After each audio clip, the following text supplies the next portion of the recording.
at home and abroad.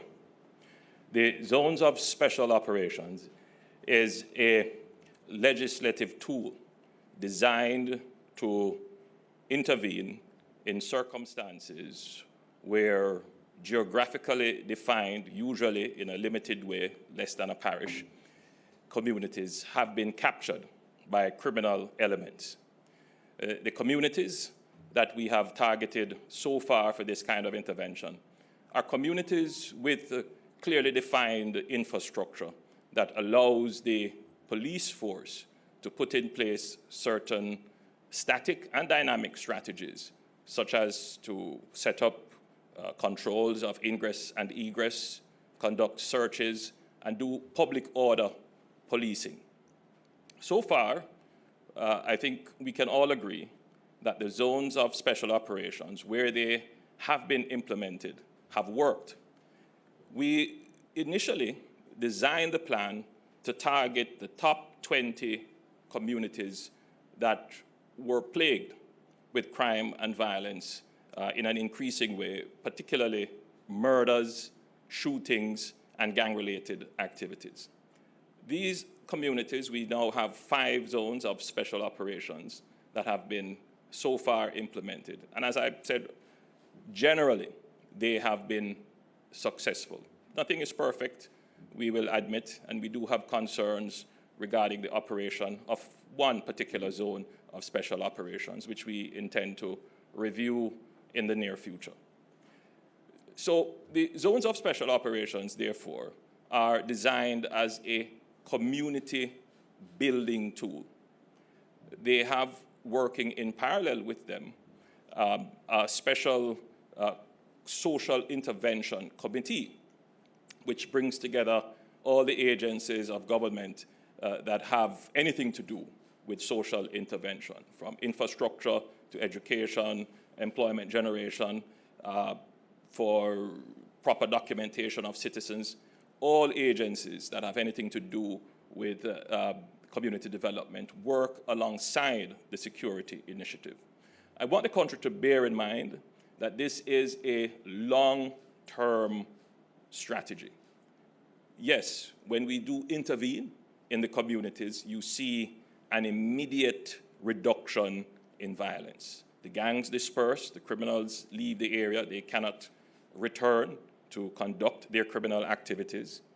But it is more than that. It is more than a displacement strategy. It is a strategy to harden the area against the return and re-institutionalization of criminality in the communities. So we are building peace in the community. We are building people who will become wardens of the peace. We're giving people opportunity to become employed. We are improving the environment and conditions of the community, particularly garbage collection and improving their built environment, removal of zinc fences, putting in sewage where none existed before, ensuring that water and electricity are regularized. And we believe that this nexus between the security operation and the community development operation will ensure that these communities will sustain the peace for a long period of time. You can imagine that this is therefore a resource-intense activity.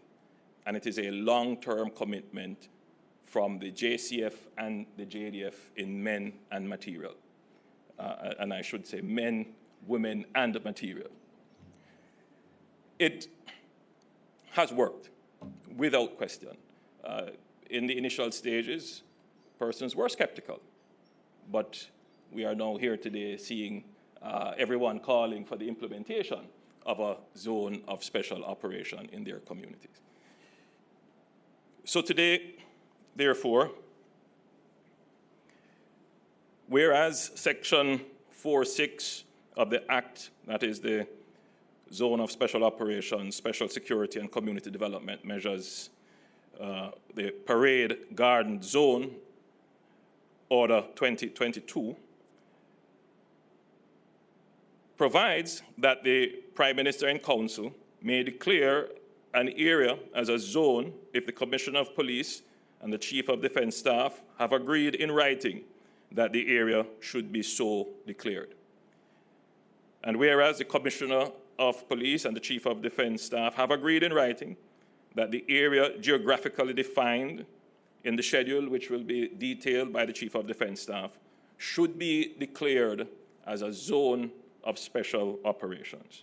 Now, therefore, the Prime Minister and Council, having reasonable cause, more than reasonable cause, to believe that due to rampant criminality, gang warfare, escalating violence, and murder, and the threat to the rule of law and public order, it is necessary to declare the area geographically defined, which the Chief of Defense Staff will later outline, as a zone, and hereby declares as follows. 1, this order may be cited as the Law Reform Zone of Special Operations, Special Security and Community Development Measures, the Parade Garden Zone, Order 2022. 2, the area having the geographical limits specified in the schedule about to be defined is a zone of special operations for the purposes of the Act. And 3, the said zone shall operate for a period of 60 days.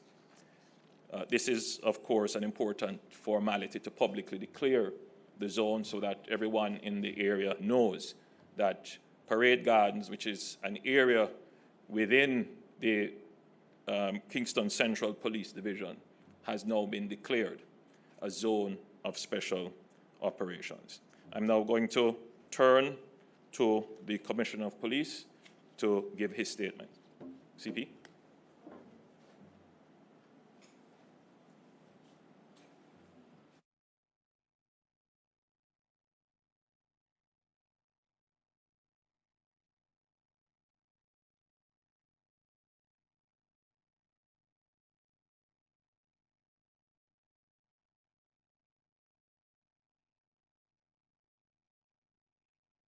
And good morning to you and other persons on the platform here, members of the media, ladies and gentlemen, good morning to everyone.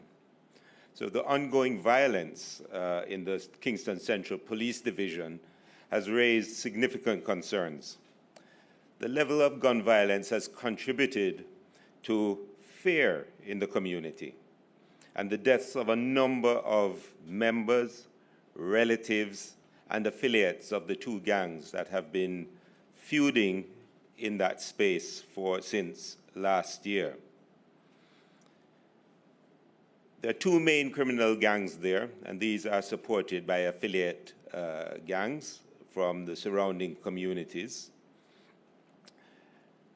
And in spite of a number of them being arrested, a number of them actually being killed by their opponents or cronies in some cases, and those that have fled the country, the feuding continues and the violence continues. I have to note, though, that these gang members are unconcerned about the vulnerable, whether it is a pregnant woman, a child, or the elderly, as they further their own selfish goals. We saw this play out last year, where for the period January 1 to December 31st, i.e. the entire year, the Kingston Central Police Division recorded 79 murders. It's an increase of 55% when compared to the corresponding period of 2020, and the second highest percentage increase among all police divisions. This is an average of about 3 murders every 2 weeks. There was a brief respite from this over that period in November when we implemented another enhanced security measure in that space. But these gang conflicts over that Kingston Central Division affect Almond Town, Rose Gardens, and the downtown business district. And we've also seen some spillover into Kingston East. The Parade Gardens community, which is really the focus of the Zone of Special Operations, recorded 16 of these murders and is ranked among the top 10 communities with the highest murders across the country. A number of these killings have been perpetrated by and on persons who grew up together and have subsequently chosen a life of violence where they resolve conflicts by murder. Families are disrupted, children are deprived of their childhood as they're recruited into the gangs or forced to take on parenting responsibilities for their siblings when their parents are murdered. When I go into Parade Gardens community, like so many other communities, the majority of the citizens only desire to live, better themselves, and raise their families in peace. However, there are those criminals that continue to prey on the people who create fear. They create fear by their presence. They create fear by their ownership of illegal firearms, and they create fear because of their disregard for life. These gangsters don't need to have their weapon on them to create fear in a community, and therefore every measure that we take needs to separate those people who create that kind of fear and diminish the quality of life in a community from that community. So we need to separate them, and the JCF is intent on continuing to take strong action to restore the rule of law and defend these communities from intimidation. And to this end, we will, to the fullest extent of our capacity, and in conjunction with the Jamaica Defense Force and other stakeholders, continue to use the tools available to us as security forces to reduce violence and create the conditions for intervention and development activities to impact these communities. As such, and in consultation with the Acting Chief of Defense Staff, we requested that a zone of special operations be declared in the Parade Gardens community. This enhanced security measure is a reflection of the police's priority to work with other stakeholders to counter the significant and debilitating impact that violent crime continues to have on the residents in the communities. We know that the zones have been effective in reducing violent crimes within the declared space of the zone. We can just look at the other zones of special operations, the 5 others, and we can see the effect of those. As a joint force, we'll continue our law enforcement efforts to give the community a respite from violence and the space to heal and build with the support of other partners. At the same time, we'll continue our relentless pursuit of those who will seek to intimidate even while we are there in the space. Over the last week, we have named persons of interest and those wanted for serious crimes, and ask that persons with knowledge of their whereabouts come forward and share this information. We'll conduct our duties with the highest level of respect for human rights of all citizens and others who may find themselves in the space or in Jamaica, as we continue to build sustained partnerships with the community. That has been a feature of all of our zones and all of our operations, where we try as best as possible, and even our normal divisional operations, to create partnerships with communities that we serve. As we work to restore public safety, we ask for the patience and understanding of residents and persons doing business in or transiting the declared area. So the public can assist us by contacting Crime Stop at 311, by contacting the Kingston Central Police, and certainly by complying with the requests of security officers at checkpoints and as along the roads and routes in the community, by adhering to curfew guidelines, and by also notifying the JCF of any things that may be that our own members may have done, bring it to our attention very quickly so we can address those matters. For the most part, we have seen our joint forces, our police officers conduct themselves in a very professional manner in all of these enhanced security measures. We will continue to do all that we must to bring this level of violence under control. That responsibility we take seriously. Despite our numerous challenges, the men and women of the JCF remain committed to showing respect for all, observing the rule of law, and remaining a force for good.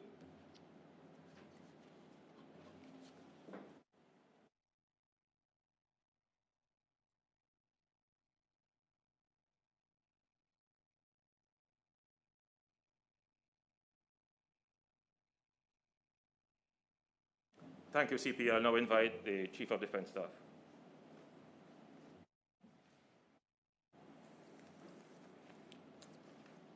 Thank you very much, Most Honorable Prime Minister, Honorable Deputy Prime Minister and Minister of National Security, Minister with portfolio in the Ministry, Attorney General, Commissioner, CDS Designate, other members present, members of the press, citizens of Jamaica, ladies and gentlemen, good morning. At dawn today, the Jamaica Defense Force and the Jamaica Constabulary Force deployed to sections of the Parade Gardens community ahead of this morning's declaration of a zone of special operations. The boundaries for this zone is as follows. In the north, beginning at the intersection of East Street and East Queen Street, the boundary extends in an easterly direction along East Queen Street to the intersection of Lower South Camp Road. In the east, the boundary then extends southerly along Lower South Camp Road to the intersection with Harbour Street. In the south, continuing from the intersection with Harbour Street, the boundary extends westerly along Harbour Street to the intersection with East Queen Street. In the west, the boundary then extends in another direction along East Street and terminates at the intersection with East Queen Street. The zone of special operations will give the security forces temporary, certainly the JDF, temporary additional powers of search, arrest, and detention. We believe this is necessary in order to give the security forces the space necessary to carry out the operational tasks that will be required to help bring a sense of normalcy to the community.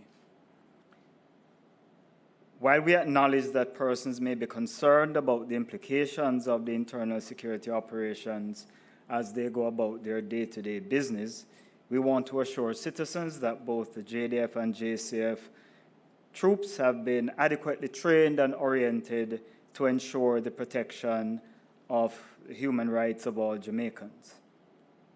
We will continue this approach in Parade Gardens, and we urge persons to acquaint themselves with the regulations and requirements governing a ZOSO in order to easily and conveniently transit the area as they go about their lawful business. During this period of the ZOSO, citizens will encounter various operations to include vehicle checkpoints and mobile patrols. The purpose of these operational activities is not to inconvenience citizens, but rather to add a robust element of security for residents as well as other citizens transiting the area. As noted before, a critical element of our success will be the cooperation and support that we get from the citizens, and we therefore urge you to, in addition to the JCF tip line of 311 mentioned by the Commissioner, you can also call the JDF tip line 876-837-8888. As the Prime Minister outlined, the ZOSO is really a long-term strategy, but with very desirable short-term effects. You may recall in our Strategic Defense Review, we outlined our perspective of taking a short, medium, and long-term approach applied simultaneously while having different durations to address the culture of violence in Jamaica by having youth engagement and community development. The ZOSO provides exactly that opportunity for community development, And while we continue to build out the defense, security, and justice system in the medium term, the short-term impact of cauterizing the unacceptable high levels of homicides is also one of the effects we will achieve from the ZOSO. In closing, let me reaffirm that the JDF and JCF are committed to achieve success here in Parade Gardens. We welcome the continued support that we have received from citizens and the various other groups, including the private sector, as we strive to achieve lasting peace within our communities. Thank you.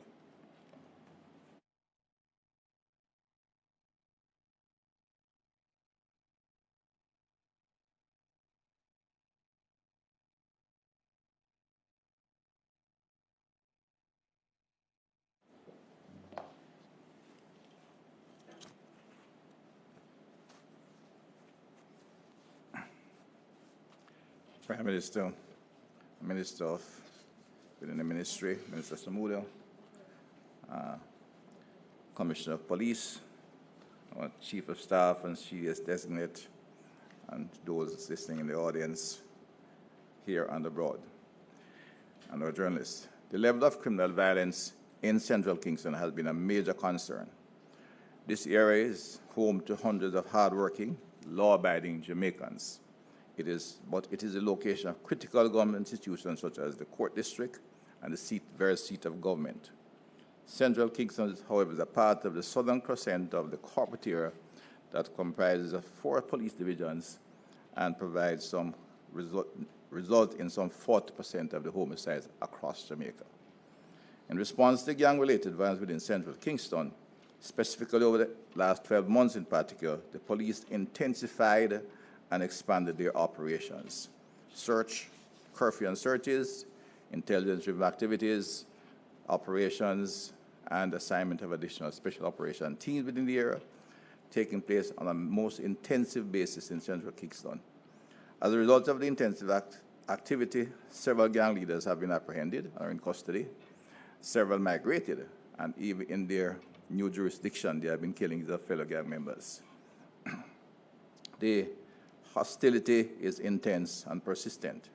The brazenness of the criminals in this area is reflected in the cowardly attack that took the life of a 10-year-old Jezreel Tyrell a few days back. But immediately after a 96-hour curfew in the very area, as a result of that event, there was a killing, and almost the very next day, as the police, as we moved out of the curfew activity. Intelligence here suggests that in spite of some degrading of the gangs, as a result of intense police action, there's need for further action within Central Kingston. The situation in Central Kingston demands special security measures. The clear hold and build strategy of the zones of special operation is one such tool that can be used not only to reduce the immediate homicide rate, but to provide a basis for community transformation, as this is one of the communities identified over time as one that requires special social investment. It is not a replacement for a state of public emergency. The suite of development interventions that are made available under the zone of special operation is designed to bring about social transformation and prevent and reduce not only the criminal violence in there, which is near anarchic, but restore a sense of normalcy and safety to the community within that space. It's one of the tools that the government is using to restore law and order in Central Kingston and across several communities in Jamaica. The government has been clear that we are not relying on any one tool to secure Jamaica. We will utilize all available tools to restore order, public safety, and remove violence from communities, legislative, as well as security measures. Communities must be assessed based on their peculiarities in order to determine the exact security intervention that may be required to restore some sense of safety and normalcy within the community. There is no magic bullet, and it will not work overnight. The zone of special operation in particular is a long-term, medium-term activity, but there is a benefit of immediate reduction in homicides in those areas. Object is save lives, restore order, and pursue transformative activity. It has been receiving intensive policing activities, but intelligence-driven operations were intensified within Central Kingston prior to today's declaration. The level of criminal violence in Central Kingston is challenging to normal policing activities, but I am confident that the Police High Command and the Jamaica Defence Force will continue to make necessary adjustments within the zones of special operation to increase police effectiveness and restore a sense of normalcy to the area. Having this zone of special operation within Central Kingston will add to the effectiveness of the police and security forces in the area and restore a sense of safety in the environment and the continued rehabilitation of the downtown Kingston. The population of Central Kingston deserves to have public safety and good order in their community. The declaration of the public zone of special operation is designed to do this, and I'm confident it will in fact succeed as they have done where they have been declared elsewhere. Thank you.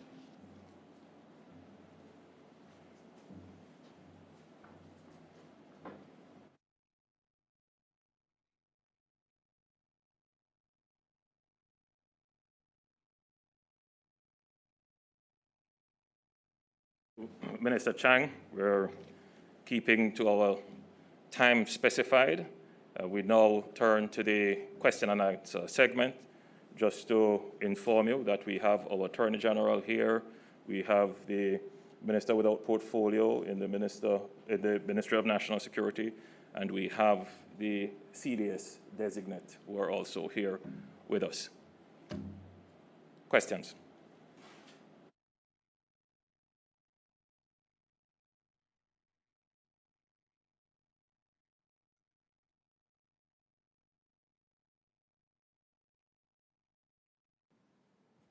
Thank you, Prime Minister. Just to reiterate, sir, ahead of the press conference, we did go through the media some protocols. We asked that they limit to 2 questions each time so that everyone is able to follow the questions that are asked so that we are able to respond and get in as many as possible. So then let's start with Ms. Candice Horton, who is from the Star newspaper. Candice? Good morning, everybody, and that's I'm representing the Jamaica Observer, not Star. Beg your pardon, Candice. Go ahead, please, and thank you so much. All right, no problem. My question is for the Prime Minister. Mr. Holness, you said the zone of operation is more than is a strategic that is not a that is not only for displacement. You mentioned building peace in the communities. What I want to know is how will you ensure that after the zone of operations end, the criminals not return to the communities and wreak havoc, considering that that's a trend we've observed? Returning to the communities. For the 5 communities, now 6 that we have put in place, the peace has held and held significantly. If you look at all of them, the historical crime activities in the communities that we have declared zones of special operation are far higher than the present state when they are under a zone of special operation. So the criminals have not returned. And even if criminals have returned, the communities have been so hardened that they are not able to carry out their criminal activities. So, to be clear, the first thing that we want to do in a zone of special operation is the clear phase. So we go in, we conduct security operations that remove the criminals out of the area. Then secondly, we enter into the hold phase, or rather it is the build phase and then the hold. We enter into the hold phase. And in that phase, the security forces establish themselves and establish their protocols and policies and procedures as to how people enter the community. They do enforcement of public order, and they carry out special operations, particularly dynamic operations having to do with searches and interdiction. And whilst those 2 phases are ongoing, clear phase moving into the whole phase, the build phase is being planned. And in the build phase, as you would have seen in almost all the communities that we have intervened in this way, we start with dealing with infrastructure as quickly as possible, whether it is the repair of roads, the removal of zinc fences, the fixing of gullies and drains, putting in sewage, and these help in a significant way. It does change the attitude of the community members towards their community. They start to take ownership of their community. And then we go in with other activities such as training, such as helping citizens to get their documentation, parenting, entrepreneurship, all kinds of other support. And then we go into other areas after. We deal with things such as titling, developing citizens groups to establish leadership of the community. And we give support to all kinds of community activities, particularly working with youngsters for sporting activities and training activities. And it is these measures, which they are not new, they are not novel. We have always had a strategy of community intervention, but what we have not had, and which is what the zones of special operations give us, it is the working together in a synergistic and coordinated way to have the security forces working in parallel with the social intervention in a targeted way. And we believe that this will give the best results. It is a long-term strategy. It is not going to happen overnight. It will take time, but it will work. And we have seen where it has worked. Thank you, Mr. Prime Minister. I think I'm now back on track with where all the members of the media are. So let's go to Ms. Janet Silvera, who represents the Jamaica Gleaner. Good morning, Janet. Good morning. Thank you very much. My questions are you sympathetic to suggestions, this is to the Prime Minister, that extensions of SOEs should be reachable with simple majority votes instead of 2/3 votes, and is that part of the constitutional push for reform for 2022?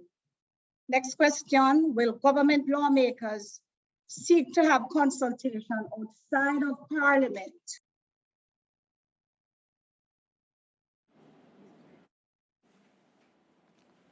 I'm sorry, Janet. Sorry, Janet, you fell off, but your first question was an excellent question. Do you want to repeat your second? Right. So where would you like me to start? We didn't hear your second question. Okay, my second question is, will government lawmakers seek to have consultation outside Parliament to ensure SOEs will have the buy-in by all parties before having a stalemate in Parliament? Two very good questions, Janet. Let me start with your second question. In the previous iterations of the SOEs, there was consultation, collaboration between the government and the opposition, which saw an agreement that where the murder rate per 100,000 is above a certain number, I believe it was 35, if I'm not mistaken.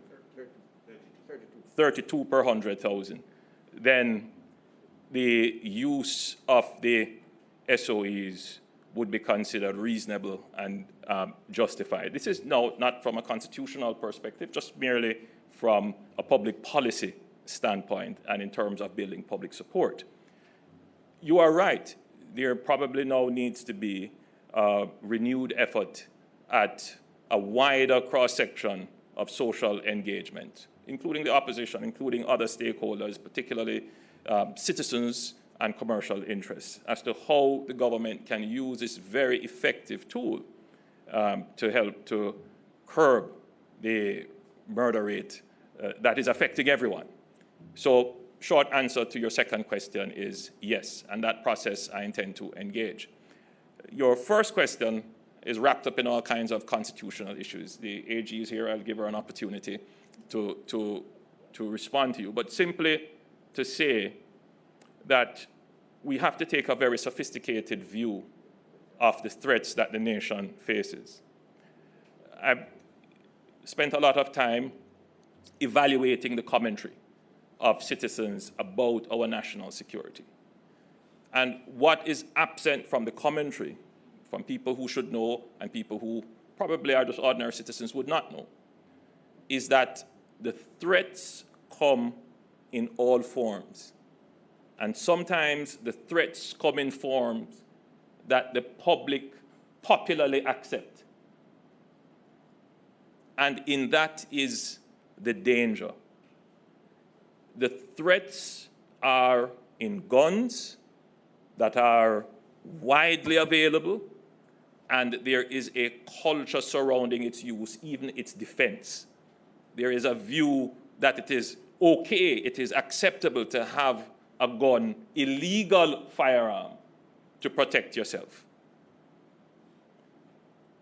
Then there is the acceptance of dons and gangs. There are communities that feel that dons are legitimate to control space, dispense justice, and give benefits. And we say even some points that they have sovereignty. And of course, there is the devaluation of life, where people believe that taking another life is acceptable in the resolution of a conflict, going as far as to hire people to take others' lives for simple things. So these issues are our threat, and we are now at a state with these threats that we need to have the powers to address them over and above what is considered normal, because these threats are at a level that are not normal, and we are seeing that in the murder rate. So we are in a state of emergency. Whether or not you agree that it is constitutionally so is a different issue from what the actual state of play is. And if anyone doesn't recognize that we are in a state of emergency, which by definition means that you have to use exceptional powers to treat with those issues, then those persons don't live in Jamaica. They are blind, or they have a particular political motive to see the government's efforts fail for their political benefit. And I think the country ought to look at that and examine that carefully. Who is it that has your safety and protection of your life at heart? Who has the care and the concern to get it done? So my answer to you is yes, there may very well need to be constitutional reforms to have a far more sophisticated and realistic view of how the government uses extraordinary powers to treat with extraordinary situations. AG.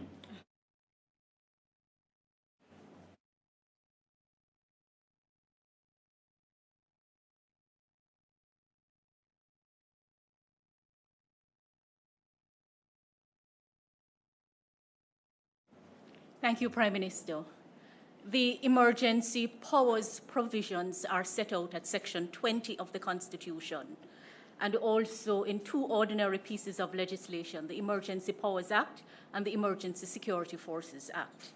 When the powers are used, they are operationalized in emergency powers regulations. What we have are provisions borrowed from the United Kingdom, and they largely reflect wartime powers. And so there is undoubtedly a need to update those provisions. There are competing views as to how emergency powers are to be used, but the better view from the research done is that these are powers that are given to a government to use when they assess it necessary to do so. Using emergency powers in a politically competitive context, which needs the buy-in of the opposition, may sometimes create a problem where there is competition for the political reins. So there are competing views on the matter. We know that what we now have, which came in the amendments in 2011, actually reflected problems that were faced in Jamaica in the use of the emergency powers in yesteryear. And so, like every jurisdiction, from time to time, you have to revise your laws, revise the Constitution, and see whether how you provide for powers, how you provide for institutions, whether they really make sense. So the short answer is that what we have will have to be looked at again, and also expand the suite of emergency powers. In the UK, for example, there is no domestic terrorism, which enables the government to respond in an emergency way to matters happening within the jurisdiction. So short answer is yes, and we will have to look at everything. And it is not to be seen as taking power from anyone. But the truth is that in a democracy, an elected government is elected to govern and must govern. And the information that you have in government is certainly very different from what you have in opposition. And the burden is on the elected government to govern. Thank you so much, Attorney General Mrs. Marlene Malahoo Fort. Let's go to Mr. Ricardo Brooks from Nationwide News Network. Ricardo? Thank you very much, Naomi. Good morning, Prime Minister. Conceivably, you would require the support of the opposition to overcome that 2/3 threshold for the declaration of the SOE. Have you yet met with the opposition leader to forecast to him that you intend to lower that threshold? And if yes, what's been the response? Also, are you satisfied in light of the rising COVID cases that the current measures should remain through to January 13th? Let me answer your first question. And I'll think about answering your second question. First question is, the government is doing its internal review of the constitutional arrangements that would allow for the use of the SOEs. As the Attorney General said, it was not always the case that 2/3 majority was required. That change was made in light of how the emergency powers were used in the past. The Attorney General made a very important point. The Emergency Powers Act that we have, their origins are out of the World War II protection of the realm. So they were designed to be used against an external threat. But when you use them with citizens, you can run into difficulty as it relates to the citizens' rights. And in particular, with our now established Charter of Rights, it makes it even more difficult. So we have legislative tools that are not fit for purpose. What countries have recognized is that, as I've said before, the view of the threat is very outdated and unsophisticated. The threats are oftentimes now internal, and you can't define them and exclude them from your citizens. And therefore, you have to now go and recraft your legislation to specifically define how you will use extraordinary powers within your country against citizens while still protecting their rights as citizens, even if they are criminals. So we have to take a very in-depth view of this. So we have not yet, well, to be fair, we have signaled to the opposition in the past, but we have not signaled to the opposition under its new leadership. And we will now have to move to that once we have, within ourselves, established exactly how we're going to reform these measures. As it stands now, the requirement for a 2/3 majority can pose a significant difficulty. Imagine if there is a situation where there is a threat that the government needs to act and maintain its action. And the opposition say, well, we are not convinced of that threat, even if we share information, even if it's obvious, and lives are lost. Then the state, the government, is hobbled in its ability to respond to a threat. Which is what we are now seeing playing out with the inability to have the SOEs executed. There is a clear and present danger. There is a clear threat, but we are not able, even though we have attempted to, because the opposition has blocked it. In the past, the opposition has worked with the program. They have seen the issues, and many of their MPs and their own constituents have called for states of public emergency because they see that it has worked and it hasn't deprived anyone of their life or property. So, yes, there is a political problem, and we need to solve that political problem, and we also need to solve the constitutional and legal problems so that we are able to have a far more sophisticated and well thought out use of emergency powers to deal with the new and evolving threats to our society, including threats that are not just citizen to citizen, but threats now that are directly targeted to the state and its sovereignty over Jamaican territory. Thank you, sir. It's now 10 minutes to 11 o'clock. Let's see if we can get as many questions in as possible before 11 o'clock. Ms. Tanisha Mundell, you are next. Good morning. Good morning, Prime Minister. My question is for you. Two questions. Good morning, Prime Minister. My question is for you. Two questions. Are SOEs preferred to ZOZOs primarily because of the two prongs of detention without charge and soldiers being able to act independently of the police? My second question is, are we planning to return to lockdowns? If lockdowns are off the table, what other strategies will be implemented to halt the current COVID-19 wave? I wasn't planning on turning this into a COVID conversation, but I know there is great tension in the air. And what it says to me is that people are not listening to what I have said. I have been very clear in Parliament, very clear, absolutely gone overboard to say we are not going back to lockdown. So be calm. And I've said what the strategy is. It is now in your hands. Go and take the vaccine. That is the strategy. We can't hold you down and put an eagle in your hand. If you get sick, you will take that responsibility. There is an option. We have vaccines all over the place. We have sites all over the place. I don't hear one person complain that they can't get the vaccine anywhere. Go and get vaccinated. Argument done. Now, as it relates to the preference of the zone of special operations over the SOEs, there's no preference. There are two different tools.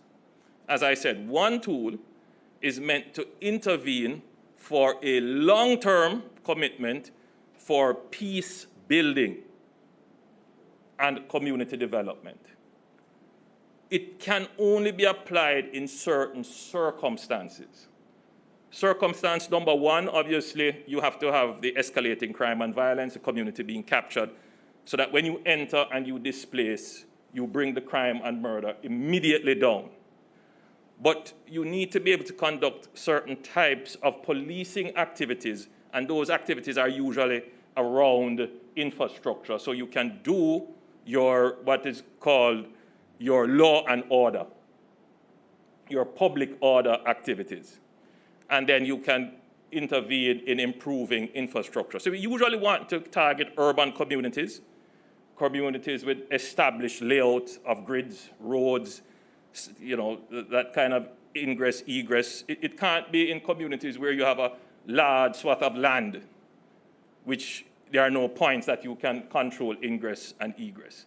So it's a specifically defined tool, and it is usually urban in terms of its target area. It can be applied in some rural areas, but so far we have seen where the tool is best applied so far in urban areas with those features. And it works like a charm. It works well, but it is resource intense. And the resource commitment is long term. So we can't just put in the forces today and then take them out tomorrow to go to another community. Once the forces are committed, they are committed, and that means they are not there for another community. So there's another strategy being deployed, which is not front-facing, which is increasing the capabilities of the force in terms of manpower. And there are two strategies being operated. One is increasing the capacity and size of the JDF through the JNSC to get more trainees in and have them deployed quickly so that we can have them doing the peacekeeping and the community building operations. So too with the JCF, they are increasing their recruitment, but the COVID pandemic, as obviously you would have seen, our recruitment, especially in the JDF, would have dropped significantly. I know the JCF has had much better success, but it is a resource-intense operation. And then we have to now mobilize the infrastructure support. And through the EU, and I give great commendation to our development partners in the EU, and of course, DFID as well as assisted, we are getting support, budgetary support, in implementing through JCIF the community development strategies, and they are working. Now, the SOE is a totally different strategy. The SOE, we have not deployed it nationally, but it can be deployed nationally. We have chosen to deploy it in a limited geographical area, but mostly surrounding parishes, because we want to use the powers in as broad a geographical limit as possible. So the SOE is about the deterrence. It is about getting into the custody of the police those who we have intelligence on and who we know are the ones pulling the trigger, killing the people. So the question comes, my dear friend journalists, why you don't just arrest them? Well, we have, and they have been given bail, and they have come back out and they have committed the crimes again. In fact, they have killed the witnesses.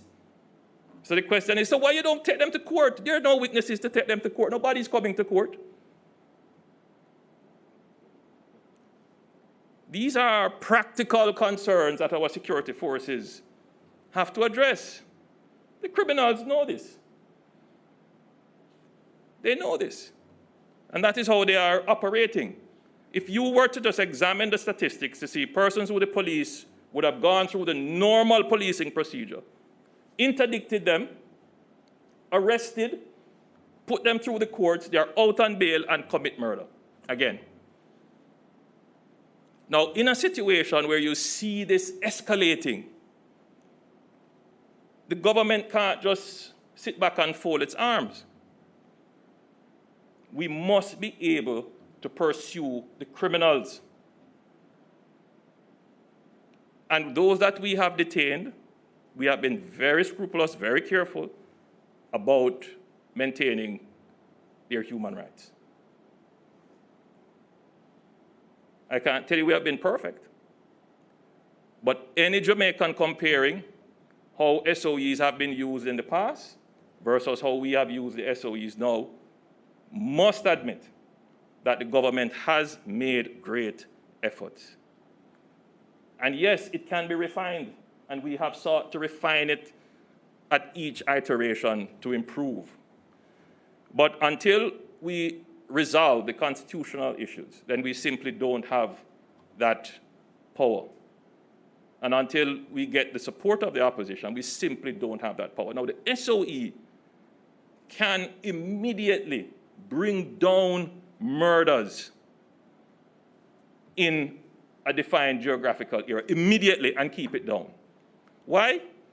Simple. The people who are committing the murders are usually the people. A high percentage of them are those that the SOEs target. They're not out there being able to intimidate communities, kill witnesses, and commit more murders. They're just simply not. They are in the detention of the police. And don't you think, as reasonable, rational citizens, that that power should be there under proper and careful use to protect and preserve the lives of every Jamaican? the innocent Jamaican people. So there are two different tools. They have two different uses, but they both contribute to the reduction in murders. Thanks, sir.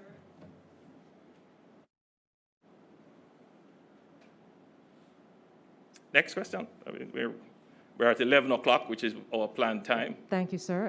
And so at 11 o'clock, may I just inform the media, we'll take one more question, and then we will wrap. My apologies to those who have follow-up questions. I do note that Janet has her hand up again for follow-up questions, and those who are still in queue to ask questions, but we did allot an hour. And so the final question will go to Mr. Andre Wright, the editor at The Gleaner. Andre?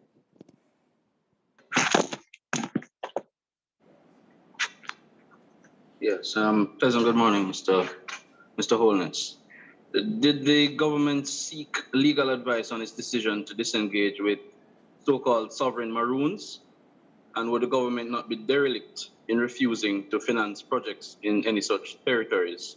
And a companion question is whether the government finds it embarrassing that it seems that different arms of the state, that's the police, and ODPEM, as we found out, gave approval to the hosting of the Maroon celebrations. Your question is based on a very dangerous premise. And I said earlier that there are some threats that the average citizen looking on might think it is innocuous, it is popular, and take a liking to it, because the discussions that are held in places that should know better does not highlight the threat. Jamaica is a unitary, sovereign state. There is no other sovereign authority in Jamaica other than the government of Jamaica. I want that to be absolutely clear. None. And under my leadership, not 1 inch of Jamaica will come under any other sovereign authority.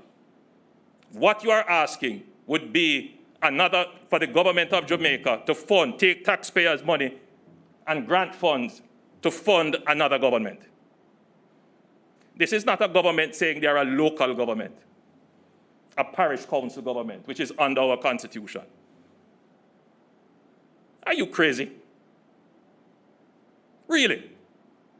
Do you know what you're asking? This is the stuff of how guerrilla wars come and states break down. Wake up, Jamaica. Don't court foolishness and problems. Wake up. People have died as a result. And you expect me to stand here as Prime Minister and fund activities that could lead to the breakdown of our state? Never. Thank you. Thank you so much, Prime Minister, for the hosting the press conference this morning. Also with the Prime Minister, the Minister of National Security, Dr. the Honourable Horace Chang, the Minister without portfolio in the Ministry of National Security, Senator the Honourable Matthew Samuda, as well as the CDS, Lieutenant General Rocky Meade, and the CDS designate, Commodore Antoinette Weaves Gorman, and of course, the country's Commissioner of Police, Major General Anthony Anderson. Also joining the Prime Minister was the country's Attorney General, Mrs. Marlene Malahoo Fort. Thank you so much to members of the media for joining us, and all persons who are tuned in. Thank you so much and have a wonderful Sunday afternoon. Happy New Year once again.